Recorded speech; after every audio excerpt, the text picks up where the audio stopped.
बुधवार यानी कि 3 जून रात 12:30 बजे झारखंड के देवघर में एक ऐसा हादसा हुआ जिसे जान के आपके रोंगटे खड़े हो जाएंगे, आपके होश उड़ जाएंगे।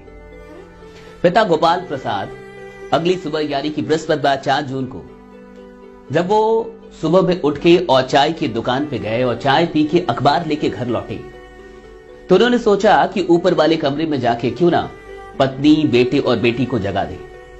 और जब वो ऊपर वाले कमरे में पहुंचे और उसके बाद ऊपर वाले कमरे का जब दरवाजा उन्होंने खोला और दरवाजा खोलने के बाद जो उन्होंने दृश्य देखा, उस दृश्य को देखने के बाद उनके रोंगटे खड़े हो गए, उनके होश उड़ गए और शायद वो उनकी जिंदगी का सबसे खराब दृश्य था।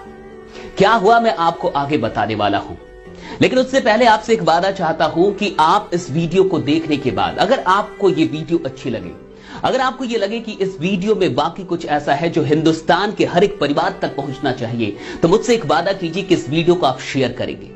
मुझसे वादा कीजिए, कमेंट में लिखिए कि हां आप इस वीडियो को शेयर कर रहे हैं। उसके बाद क्या हुआ आइए जानते हैं। जब वो ऊपर वाले कमरे में पहुंचे और कमरे का दरवाजा उन्होंने खोला तो वहां पे उन्होंने क्या देखा, उन्होंने देखा कि उनकी पत्नी और बेटी की लाश पड़ी हुई है। वो लाश खून से लथपथ लाशें और बेटा गायब है, बेटा फरार है।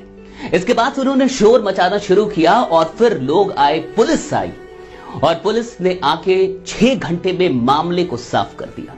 6 घंटे में यह पता चल गया, बेटे को पकड़ लिया गया और मर्डरर कोई नहीं था, खूनी कोई और नहीं था, बेटे ने ही मां और बहन की हत्या की थी। बेटे ने सोई हुई मां को चाकू से मार डाला, चाकू गोद के मार डाला और जब ये आवाज मां की कराहने की आवाज जब उस बहन को सुनाई दी और जब वो बहन जगी, दिव्यांग थी बहन दिव्यांग थी, उस बहन को भी मार डाला और दोनों को मारने के बाद वो फरार हो गया, भाग गया, लेकिन गाड़ी नहीं मिली ना, लॉकडाउन था, गाड़ी नहीं मिली, पकड़ा गया।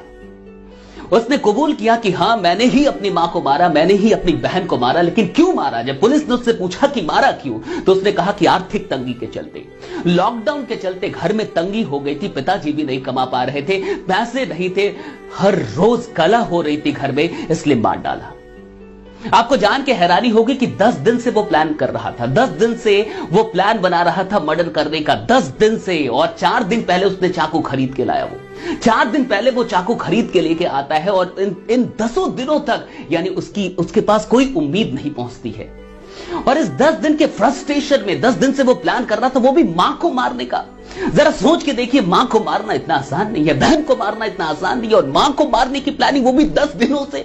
और 10 दिन की प्लानिंग करने के बाद वो 4 दिन पहले चाकू लेके आता और फिर भी वो प्लान करते रहता और एक दिन मार ही देता है मां को। और फिर भी कुछ लोग कहते हैं कि नेटवर्क मार्केटिंग ऑप्शन नहीं है। तो मैं आपसे पूछता हूं कि ऑप्शन क्या है? मैं आपसे पूछता हूं कि ऑप्शन क्या है? और ये कुछ बुद्धिजीवी लोग जो बुद्धिजीवी होने का चोला पहन के बैठे हैं और कि मुझे नेटवर्क मार्केटिंग नहीं करनी, मैं कुछ बेचूंगा नहीं। अरे मैं आपसे पूछता हूं कि आपका इमेज इंपॉर्टेंट है या ऐसे लोगों की जिंदगी इंपॉर्टेंट है? आपका इमेज आपके लिए इंपॉर्टेंट है या ये देश आपके लिए इंपॉर्टेंट है?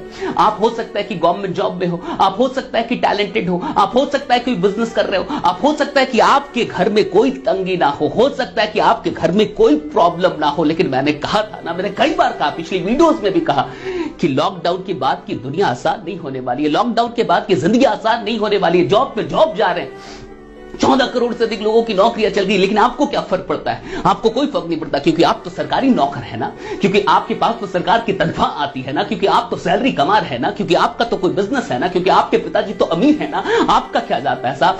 नेटवर्क मार्केटिंग अपने लिए नहीं होती साहब, नेटवर्क मार्केटिंग दूसरों के लिए होती है। नेटवर्क मार्केटिंग हो सकता है कि आपके घर की जरूरत ना हो, लेकिन नेटवर्क मार्केटिंग किसी और घर की जरूरत हो सकती है। 10 दिन तक प्लान करता रहा, यानी 10 दिन तक की भी कोई उम्मीद नहीं पहुंची। और आप कहते हैं कि नेटवर्क मार्केटिंग क्या देती है? मैं आपको बताता हूं कि नेटवर्क मार्केटिंग क्या देती है। नेटवर्क मार्केटिंग उम्मीद देती है साहब।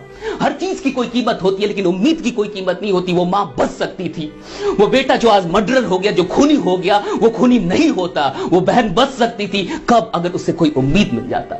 यानी 10 दिन में भी उसके पास कोई उम्मीद नहीं पहुंची। और नेटवर्क मार्केटिंग उम्मीद देती है साहब, कुछ दे ना दे उम्मीद देती है। ये उम्मीद देती है कि हर इंसान कुछ कर सकता है, हर इंसान कुछ कर सकता है। पिताजी पंचर की दुकान पे पंचर बनाते थे, मां घड़ी और खिलौनों की दुकान लगाती थी। पिताजी पंचर की दुकान पे थे, मां भी कुछ ना कुछ कर रही थी। और कम से कम कुछ 100 रुपए तो होंगे उस परिवार के पास, ताकि वो नेटवर्क मार्केटिंग का उम्मीद खरीद सके।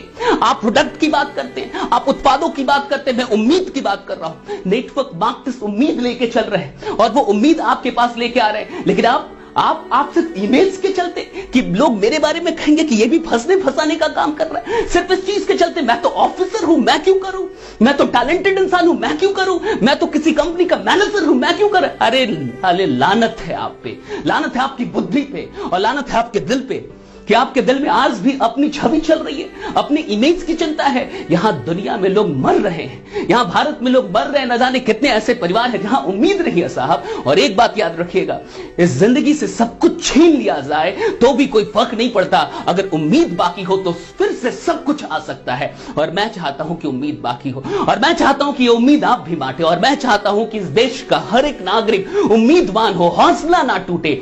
इस कोरोना ने, इस लॉकडाउन ने हमें आर्थिक तौर पे तो तोड़ दिया है, लेकिन हम चाहे तो मिलके इस हौसले को नहीं टूटने देंगे, हम चाहे तो मिलके एक उम्मीद बना सकते हैं। मैं आपसे रिक्वेस्ट करता हूं, अगर नेटवर्क मार्केटिंग का प्लान आपके पास कोई लेके आ रहा है, प्लीज एक्सेप्ट कीजिए। इसलिए नहीं कि आपको अमीर बनना है, इसलिए नहीं कि आज करोड़पति बनने के सपने के लिए नेटवर्क मार्केटिंग करना जरूरी है, बल्कि इसलिए कि नेटवर्क मार्केटिंग एक उम्मीद देता है। और मैं चाहता हूं कि यह उम्मीद भारत के हर घर तक पहुंचे। मैं चाहता हूं कि हर घर में, देखिए 10 दिन से चल रहा था, ये मजाक नहीं है, 10 दिन से वो प्लान कर रहा था। 10 दिन तक अगर कोई पहुंच जाता, अगर बुधवार की रात से पहले, उस 12 बजे की रात से पहले अगर 3 तारीख को भी कोई पहुंच जाता और उसको नेटवर्क मार्केटिंग का प्लान दे देता, उसको समझा देता कि तुम जिंदगी में कुछ कर सकते हो, आर्थिक तौर पे आगे बढ़ सकते हो, तुम कोई फर्क नहीं पड़ता कि तुम्हारे पास डिग्री है कि नहीं, कोई फर्क नहीं पड़ता कि तुम्हारे पास कितना टैलेंट है, कोई फर्क नहीं पड़ता कि तुम्हारे पास क्या है और क्या नहीं, लाखों रुपए नहीं चाहिए, सैकड़ों रुपए के साथ भी यह बिजनेस शुरू होता है। अगर कोई भी इंसान उसके पास पहुंच गया रहता, वो मां का खून ही नहीं होता साहब। जीवन में इससे बड़ा और दुख क्या होगा कि अपनी मां को अपने हाथों से मारना पड़े, इससे बड़ा पाप और क्या होगा। लेकिन ये पाप करने पे लोग विवश हैं। और ये मत कहिए कि सिर्फ बेटा खूनी है, ये मत कहिए कि सिर्फ बेटा खूनी है, खूनी तो आप भी है, खूनी तो मैं भी हूं। हर वो इंसान खूनी है जो बैठा हुआ है, हर वो इंसान खूनी है जो नजरअंदाज कर रहा है, हर वो इंसान खूनी है जो आज भी स्वार्थ में लिपट के अपने बारे में सोच रहा है। साहब उठिए, जागिए, अब नहीं तो कब जागेंगे आप, जागिए और नेटवर्क मार्केटिंग को एक्सेप्ट कीजिए। और नहीं तो मैं आपसे पूछता हूं, क्या ऑप्शन है, क्या ऑप्शन है? कौन सी इंडस्ट्री हर इंसान को उम्मीद दे सकती है? कौन सी इंडस्ट्री है जो हर इंसान को उम्मीद दे सकती है? ना तो उसका क्वालिफिकेशन देखे, ना तो उसकी जाति देखे, ना तो उसका टैलेंट देखे, कुछ भी ना देखे और उम्मीद दे। कौन सी ऐसी इंडस्ट्री है साहब, मुझे बताओ, कमेंट करके बता दो कि कौन सी। अरे मेरे को गाली देना है, नेटवर्क मार्केटर्स को गाली दो ना, गाली जितनी गाली देनी है दे दो, जितनी गाली देनी है कमेंट पे दे दो, लेकिन समझो, जागो।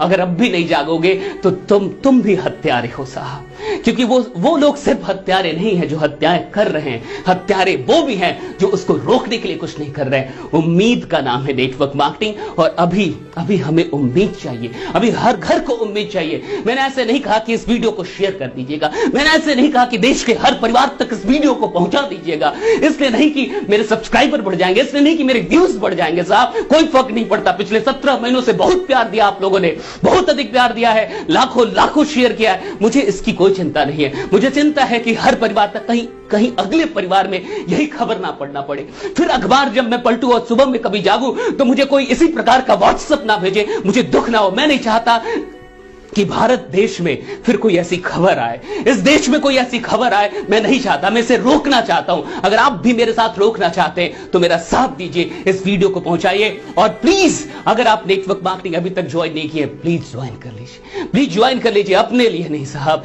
किसी ऐसे परिवार की उम्मीद बन जाएंगे। हो सकता है कि कोई इंसान आत्महत्या करने वाला होगा, आपको देख के रुक जाएगा, आपके प्लान को देख के रुक जाएगा, आपकी उम्मीद से उसके अंदर एक नई चेतना भर जाएगी, उसके अंदर जीने की उम्मीद आ जाएगी। और प्लीज जो भी लोग परिवार के साथ रहे, मैं परिवारों से ये रिक्वेस्ट करना चाहूंगा, अपने बच्चों पे दबाव मत बनाइए, अपने बच्चों पे कमाई का दबाव मत बनाइए। हालात खराब चल रहे हैं, इन बातों को समझिए। सारे परिवार मिलजुल के रहिए, हौसला बनाए रखिए और नेटवर्क मार्केटिंग के साथ जुड़िए, क्योंकि यही एकमात्र विकल्प है। बाकी बने रहिए, जमे रहिए, क्योंकि आपका जीतना सुनिश्चित है। आप इस देश के बहुत बड़े कर्णधार हैं। आप काम करते रहिए, रुकिएगा मत, चाहे कुछ भी हो जाए। बहुत बहुत शुक्रिया आप सबों का।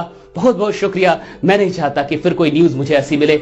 मैं चाहूंगा कि इस वीडियो को एक एक परिवार तक पहुंचा दीजिए। बाकी फिर से मुलाकात होगी अगली वीडियो में, तब तक अपना ध्यान रखिए। बहुत बहुत शुक्रिया। Thanks lot. Thank you. Thanks lot.